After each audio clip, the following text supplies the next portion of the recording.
네, 오늘 말씀의 제목 한번 읽어볼까요? 다 함께 읽습니다. 시작. 네, 여기는 하나님의 집입니다. 성령께서 여러분과 여러분의 가정에 함께 하시기 바랍니다. 야곱에 대한 이야기입니다.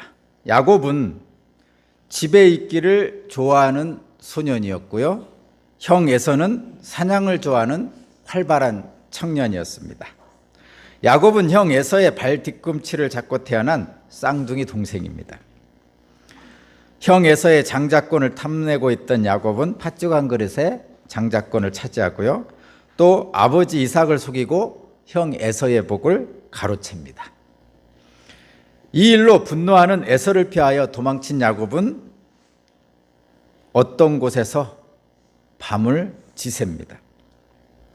야곱의 처지는 지금 도망자 신세입니다.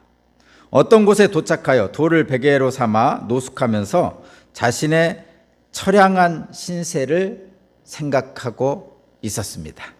그러다가 언뜻 잠이 들었는데 꿈을 꿉니다.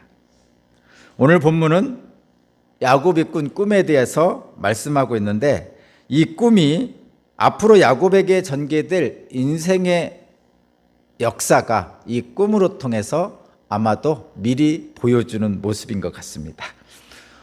여러분들 좋은 꿈 꾸십시오. 아멘이죠? 특별히 예수님 꿈 꾸십시오. 아멘입니다. 한 가지 물어볼까요? 혹시 예수님 꿈꿔보신 분? 와, 없으시군요. 예수님 꿈 꾸세요. 오늘 이번 주 내로 한번 예수님 꿈 꾸시기 바랍니다. 예. 야곱은 꿈속에서 세 가지를 보았습니다. 세 가지를 첫 번째는 하늘과 땅을 잇는 사닥다리를 봤고요. 층계를 봤고, 두 번째는 그 사닥다리에서 오르락내리락하는 하나님의 사자들, 천사를 봤고요. 세 번째는 층계 꼭대기 위에 계시는 하나님을 봤습니다. 저는 다락방에 대한 추억이 있다고 예전에 한번 말씀드렸는데, 저의 어린 나이, 중학교까지 그 집에서 살았는데, 저희 어린 나이, 초등학교 들어가기 전, 초등학교 저학년, 초등학교 고학년, 이 날을 지나는 동안에 다락방에 대한 추억이 있습니다. 제 어린 나이에 다락방은 아주 신비한 장소였고요. 다락방에 오르기 위해서는 키만큼 높은 층계를 올라가야 합니다. 제 키보다 첫 다락방의 첫 그 계단이 제 키보다 높았던지 낮았던지 이 정도 됐던 것 같아요. 어쨌든 제가 크면서 점점 그 높이는 낮아졌겠지만, 저 처음에는 제가 도저히 올라갈 수 없을 정도로 제 키보다도 높았던 다락방의 첫 번째 층계였어요. 어린 저에게는 하늘처럼 높았던 층계입니다. 다락방은 제가 왜 올라가고 싶었냐면, 제 아버지가 꿀단지를 거기다 보관했고요. 잔칫날에는 거기서 귀한 음식이 다락방에서 내려오더라고요. 제가 어느 정도 좀 크고 나서는 형들하고 같이 몰래 올라가서 노는 비밀 장소가 다락방이기도 했습니다.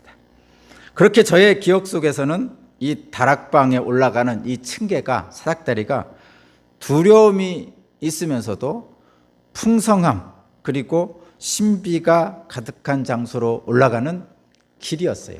이 층계가. 아마도 야곱이 꿈속에서 본 이 사닥다리 층계도 두려움과 함께 풍성함과 신비가 가득한 장소로 올라가는 길이 아니었을까 생각해 봅니다. 꿈속에서 바라본 그 층계입니다. 땅으로부터 하늘까지 이어진 이 층계는 한 영역에서 다른 영역으로 가는 통로이며 길이죠. 땅에서부터 하늘까지요. 땅과 하늘은 전혀 다른 영역으로 통하는 길입니다. 한마디로 하늘이 땅과 연결된 통로로 우리는 그것을 하늘문이라고 그러죠. 하늘문. 중국의 장각이라는 곳을 가면 하늘문이 있죠. 천문이라고 거기는 이름 붙이죠. 하늘천자에서. 하늘이 딱 보이잖아요. 그죠? 하늘과 땅을 잇는 층계를 야곱은 꿈속에서 봤습니다. 두 번째 본 것은 그 층계를 오르락내리락하는 하나님의 사자들, 즉 천사들을 봅니다. 천사들은 층계를 오르락내리락하면서 아주 바쁘게 움직이죠. 이들이 왜 하늘과 땅을 오르락내리락하면서 바쁘게 움직일까요? 당연히 하나님 일을 행하기 위해서 바쁘게 움직이겠죠. 그렇죠? 아무것도 의지할 것이 없는 여행길을 떠난 야곱에게는 하나님 외에 의지할 것이 아무것도 없었어요.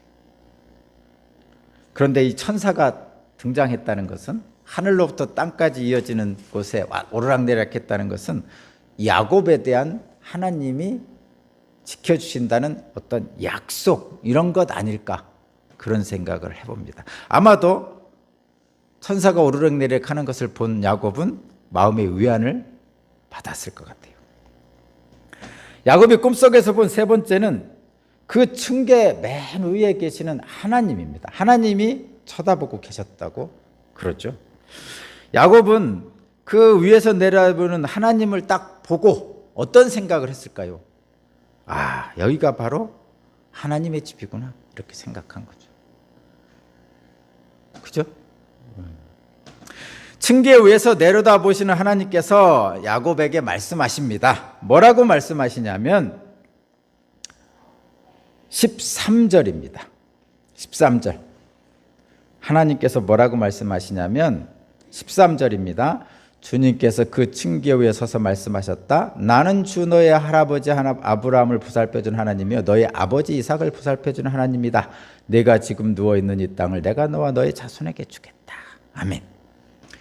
지금 하나님이 야곱에게 뭐라고 말씀하시냐면, 나는 주 너의 할아버지 아브라함을 보살펴준 하나님이요 너의 아버지 이삭을 보살펴준 하나님이다, 이렇게 말하죠. 할아버지 아브라함을 보살펴 주셨고 또 나의 아버지 이삭을 보살펴 주신 그 하나님이 지금 내게 말씀하고 계신 거예요.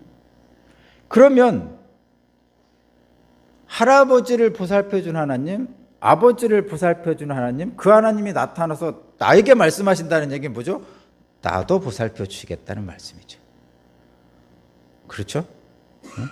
그러니까 조상에게 주신 언약이 야곱에게도 이어진다는 것을 의미합니다.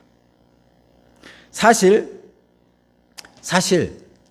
아브라함, 이삭 원래는 누구한테 이어질 복이죠? 에서에게 이어질 복이죠. 에서가 장자잖아요. 우리도 마찬가지죠. 장자가 이어지잖아요. 아브라함, 이삭, 에서 이렇게 이어질 복이었는데, 그런데 야곱이 형 에서의 장자권을 팥죽으로 사고요, 아버지의 장자의 축복을 이삭을 속여서 야곱이 받았어요. 결과적으로 성경을 다 들여다보면요, 하나님은 형 에서가 아니라 동생 야곱을 선택했습니다. 하나님께서 왜 야곱을 선택하셨는지 잘 모르겠습니다. 다만 로마서 9장 13절 14절에 이 부분에 대한 말씀이 잠깐 나오기에 읽어드릴게요. 하나님이 왜 야곱을 선택하셨을까? 에서가 아닌 야곱을 선택하셨을까? 로마서 9장 13절 14절에 하면 이렇게 말씀합니다. 기록된 바 내가 야곱은 사랑하고 에서는 미워하였다 하신 것 같으니라.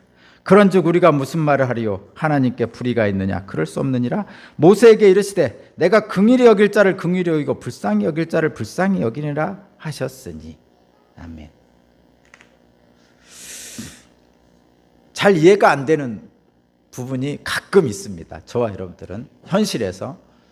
구약 성경에서 첫 번째 이해가 안 되는 첫 번째 부분은 뭐냐면, 가인과 가인의 제물은 안 받으시고 아벨과 아벨의 제물을 받으셨어요. 근데 둘이 똑같이 다 제사를 드린 거거든요. 제물을 바치고 제사를 드렸거든요. 물론 그 뒤에는 우리 모르잖아요. 근데 일단 아벨과 아벨의 제물은 받으시고 가인과 가인의 제물은 안 받으셨어요. 그것 때문에 나중에 가인이 아벨을 시기해서 아벨을 들에 가서 죽이잖아요, 동생을. 그러면 왜 하나님은 안 받으셔가지고 가인을 시기하게 만들어서 아벨을 죽이는 데까지 이르게 하셨을까? 이런 생각을 하는데 아니죠. 아벨과 아벨의 제물은 하나님이 받으시기에 온전하게 드렸던 거고, 가인과 가인의 제물은 하나님이 받으시기에 온전하지 못했던 거죠. 그래서 하나님은 가인과 가인의 제물은 안 받으신 거죠. 그렇게 해석할 수 있는 거예요. 그런데 오늘 본문 여기도 마찬가지예요. 왜 에서는 선택 안 하시고 에서는 미워하시고 야곱을 사랑하실까? 저와 여러분들은 그 이유를 본문에서는 모릅니다. 근데 그 아벨과 아벨의 제물, 가인과 가인의 제물, 이때 상황을 돌이켜 보면 하나님은 아신 거죠. 글쎄, 추측을 해본 건, 저의 추측은 개인적으로 합니다. 어찌 아무리 배고파도 팥죽 한 그릇에 장자권을 팔아먹을까? 그죠? 장자권을 귀하게 생각 안 한 거잖아요. 주일날 예배 드리는 것을 귀하게 생각 안 하니까 팔아먹는 거죠. 장자권 팔아먹는 거나 주일날 예배를 귀하게 생각 안 하니까 예배를 팔아먹는 거나 똑같은 거거든요. 귀하게 생각 안 하는 거죠. 그러니까 장자권을 팔아먹었잖아요. 그 팔아먹었으니 이삭에게 받을 축복도 받을 자격이 없는 거죠. 마찬가지입니다. 저와 여러분도 마찬가지예요. 예배를 귀하게 생각 안 하면 예배에서 주는 하나님의 축복, 어떤 축복이든 간에 받을 자격이 없는 거죠. 물론 그래도 은혜를 베푸시는 분이 하나님이시지만, 그런즉 우리가 무슨 말을 하여 하나님께 불의가 있느냐? 그럴 수 없다는 거죠. 로마서 9장 14절은 그거예요. 에서를 미워하고 야곱을 사랑했는데 그렇다고 우리가 하나님 잘못된 거예요 이렇게 말할 수 있느냐? 안 그렇다는 거죠. 하나님은 불의하지 않으시고 하나님은 정의로우시다, 이런 얘기입니다. 그래서 저와 여러분들이 생각할 때는 어떻게 생각해야 되냐면, 우리는 왜 아벨과 아벨의 제물은 받으시고 가인과 가인의 제물은 안 받으실까 궁금하고, 또 에서는 미워하고 야곱은 사랑하실까 궁금하지만, 그러나 우리보다 더 높으신 하나님이 택하신 그것에 대해서 우리는 어떻게 생각해야 되냐면, 긍휼히 여길 자를 긍휼히 여기고 불쌍히 여길 자를 불쌍히 여기시는 하나님의 주권에 저와 여러분들은 순종할 수밖에 없는 거죠. 나보다 더 높으신 그분, 하나님이 결정하신 것에 내가 지금은 당장은 이해할 수 없을지라도 그분의 결정이 옳을 거라는 확신을 갖게 되는 거예요. 그것이 저와 여러분들이 해야 될 일인 거죠. 긍휼히 여길 자는 긍휼히 여기고 불쌍히 여길 자는 불쌍히 여기시는 하나님의 주권적 선택에 저와 여러분들은 그저 받아들일 수밖에 없는 피조물의 입장이다, 그런 말씀입니다. 이제 야곱은 할아버지 아브라함과 아버지 이삭과 같은 계보에 들어갑니다.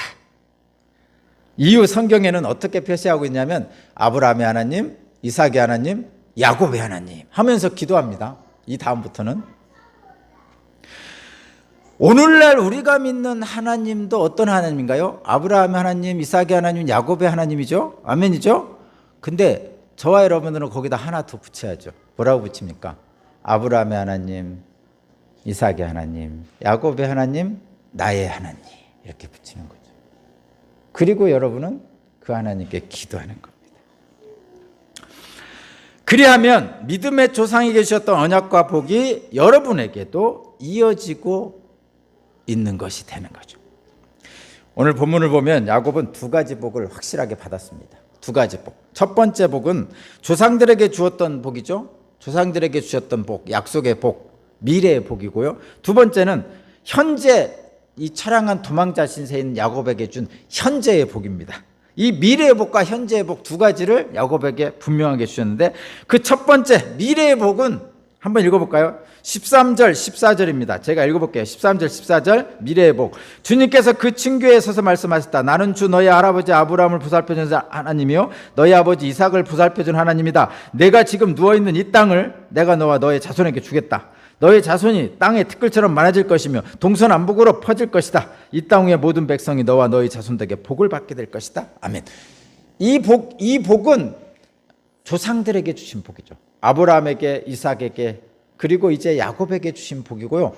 사실은 지금 저와 여러분들에게도 주실 복입니다. 땅을 주시는 거며 자손을 주시는 복이죠. 그리고 그 자손들로 인해서 주변에 있는 많은 사람들이 복을 받게 될 것이라는 약속의 말씀이죠. 이 약속의 말씀은 야곱에게는 당장 이루어지는 복은 아니었어요. 미래에 이루어질 복이죠. 실제로 창세기에서 주신 복이 그겁니다. 네 씨로 말미암아 천하 만민이 복을 받으리라. 이런 아브라함에게 주신 말씀이, 약속의 말씀이 지금 야곱에게도 동일하게 주어지는 거고, 지팡이 하나만을 의지한 채 도망자의 길을 떠난 야곱에게 이 땅에 대한 약속, 이것은 절망에서 소망을 갖게 하는 약속이고요. 또 후손이 많아질 것이라는 약속은 이 홀로 떠나고 있는 이 야곱에게는 대단히 큰 위로가 되었을 겁니다. 저와 여러분들에게도 마찬가지죠. 두 번째 복은 임마누엘의 복입니다. 15절입니다. 15절, 내가 너와 함께 있어서 내가 어디로 가든지 너를 지켜주며 내가 너를 다시 이 땅으로 데려오겠다. 내가 너에게 약속한 것을 다 이루기까지 내가 너를 떠나지 않겠다. 아멘. 아멘 하신 분 감사하고요. 그런 복이 임하기 바랍니다. 저는 이 말씀이 늘 나오면 반드시 아멘을 합니다. 다시 한번 읽어드릴게요. 내가 너와 함께 있어서 내가 어디로 가든지 너를 지켜주며 내가 너를 다시 이 땅으로 데려오겠다. 내가 너에게 약속한 것을 다 이루기까지 내가 너를 떠나지 않겠다. 아멘. 이는 당장 현실을 우리에게 주어지는 복이에요. 지금 우리에게 주시는 복입니다. 오늘 주시는 복이에요. 지금 주시는 복이에요. 이 복을 뭐라고 배우냐면 임마누엘이다 그럽니다. 임마누엘의 복은 모든 것을 뛰어넘는 회복의 복이죠. 지금 야곱은 도망자의 입장이지만 다시는 도망하지 않아도 되는, 또는 도망자의 입장의 그 처량한 신세가 아니라는 걸 알려줍니다. 임마누엘이란 뜻은 하나님이 함께 계신다는 뜻입니다. 지금 저와 여러분께 함께 계신다는 뜻입니다. 임마누엘의 복은 그래서 야곱의 인생의 가장 큰 특징이에요. 야곱은 노년에 죽기 전에 이렇게 말합니다. 험악한 인생을 살았다, 이렇게 표현합니다. 그 험악한 인생을 산 야곱에게 하나님은 늘 함께 계셨어요. 그래서 야곱의 나라가 만들어졌죠. 임마누엘의 복이 야곱 인생의 가장 큰 특징입니다. 그는 속이는 자였고 때로는 속는 자였고, 그는 도망자였고 때로는 자녀를 잃고 비탄에 잠긴 자이기도 했습니다. 그런 험악한 세월을 산 야곱의 모든 삶의 여정에 하나님이 함께 하신다는 이 약속의 말씀이야말로 모든 것을 이기는 힘이 됩니다.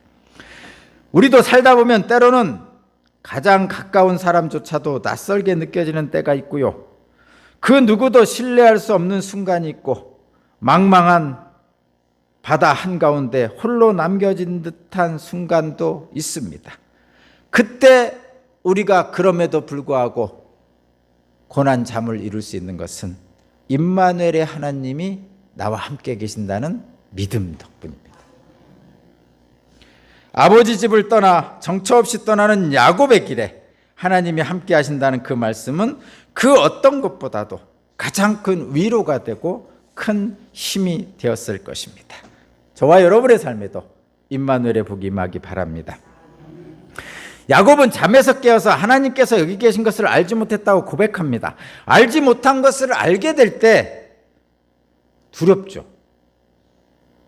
하나님과의 첫 대면은 그래서 두렵고 떨리는 경외감으로 압도당합니다. 압도당해요. 나도 모르게 막 떨리죠. 16절, 17절 제가 읽어보겠습니다. 16절, 17절입니다.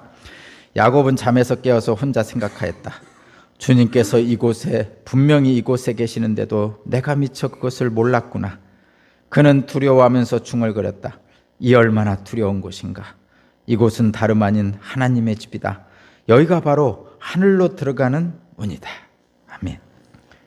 하나님과의 대면은 경외감을 일으킵니다. 하룻강아지 법 무서운 줄 모르는 법이죠. 아는 사람은 감히 함부로 할 수 없는 거죠. 자, 이제 18절 이하를 보면 깨달은 자로서의 해야 될 일을 하는 것을 봅니다. 18절, 19절, 20절, 22절까지 제가 읽어보겠습니다. 야곱은 다음날 아침 일찍 일어나서 베개 삼아 벤 그 돌을 가져다가 기둥을 세우고 그 위에 기름을 붓고 그곳 이름을 베델이라고 하였다. 그 성의 본래 이름은 루스였다. 야곱은 이렇게 서원하였다. 하나님께서 저와 함께 계시고 제가 가는 이 길에 저를 지켜주시고 먹을 것과 입을 것을 주시고 제가 안전하게 저희 아버지 집으로 돌아가게 해주시면 주님이 저의 하나님이 되실 것이며 제가 기둥으로 세운 이 돌이 하나님의 집이 될 것이며 하나님께서 저에게 주신 모든 것에서 열의 하나를 하나님께 드리겠습니다. 아멘. 모든 것을 깨달았어요. 자기가 있는 그곳이 하나님의 집, 두려운 곳인가라는 걸 깨달았습니다. 하나님을 보고 경외감을 느낀 이 깨달은 자 야곱은 예배를 드리죠. 지금 하는 행동을 보니까 아주 예사롭지 않습니다. 하나님을 보기 전 야곱과 꿈속에서 하나님을 본 야곱은 전혀 행동이 다릅니다. 두 가지 행동을 합니다. 먼저 깨달은 야곱은 먼저 베개 삼아 벤 그 돌을 가져다가 기둥으로 세우고 그 위에 기름을 붓고 그곳을 이름을 베델이라고 부르죠. 그리고 그곳이 나중에 베델 제단이 됩니다. 베델 제단이 됩니다. 우연히 마주한 어떤 곳이었던 그곳이 이제는 아주 특별한 장소로 바뀌는 거죠. 아무 의미가 없었던 그곳이 특별한 장소인 베델, 곧 하나님의 집이 됩니다. 아무 상관없었던 루스라고 불리던 지역이 있는데 그곳이 이제 하나님을 만난 두려운 곳, 하나님의 집이 되고 그곳에 베델 제단이 세워지게 되는 거죠. 여러분의 삶에 베델 제단은 있습니까? 여러분의 베델은 어디입니까? 하나님의 집은 어디입니까? 여러분이 인생에 어렵고 힘들 때 여러분이 제단을 쌓고 도움을 구할 그 베델 하나님의 집은 어디입니까? 여기가 하나님의 집입니다. 하나님을 만나고 깨달은 야곱은 두 번째 행동을 합니다. 두 번째 행동은 서원이죠. 서원. 야곱은 이미 하나님의 언약을 받았어요. 그럼에도 불구하고 하나님의 도우심에 대한 확실한 재확인을 합니다. 그 확실한 재확인이 바로 서원이에요. 서원입니다. 확실한 재확인이. 그래서 야곱은 이렇게 기도합니다. 하나님께서 저와 함께 계시고 제가 가는 이 길에서 저를 지켜주시고 먹을 것과 입을 것을 주시고 제가 안전하게 저희 아버지 집으로 돌아가게 해주시면 주님이 저희 하나님이 되실 것입니다. 분명히 지금까지 할아버지 아브라함의 하나님이었고 아버지 이삭의 하나님이었는데 이제 야곱의 하나님이 되어주실 것을 확정하는 기도입니다. 여러분도 마찬가지죠.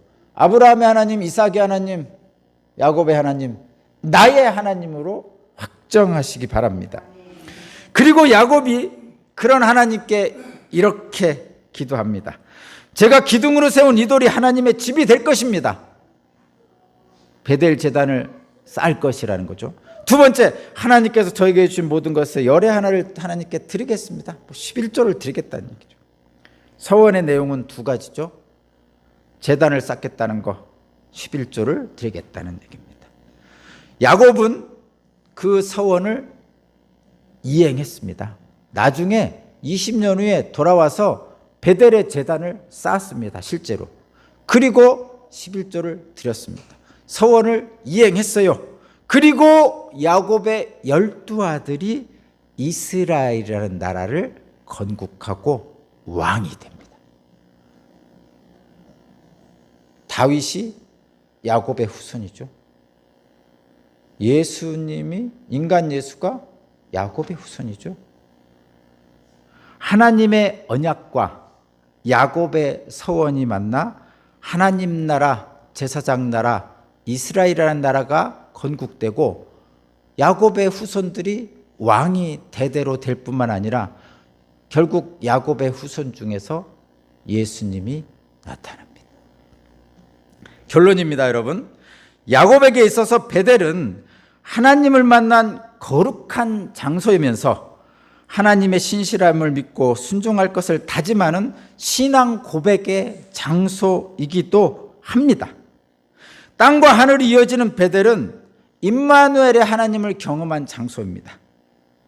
야곱은 이 장소에서 조상들에게 주어진 언약을 다시 한번 확인받았을 뿐만 아니라 임마누엘의 복을 확증받았습니다.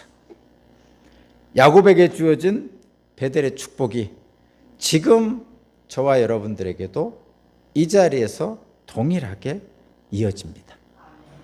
여기가 하나님의 집입니다. 여러분, 큰 위기를 만나거나 견디기 힘든 고난이 있을 때 야곱을 찾아오신 그 임마누엘의 하나님께서 여러분 곁에 계십니다. 그리고 또한 저와 여러분에게 약속하셨던 모든 약속이 이루어질 것을 믿습니다. 다 함께 한번 선포해 볼까요? 여러분, 확신을 선포합시다. 하나님이 우리와 함께 계십니다. 한 번 더 하겠습니다. 하나님이 우리와 함께 계십니다. 이곳이 하나님의 집입니다. 아멘.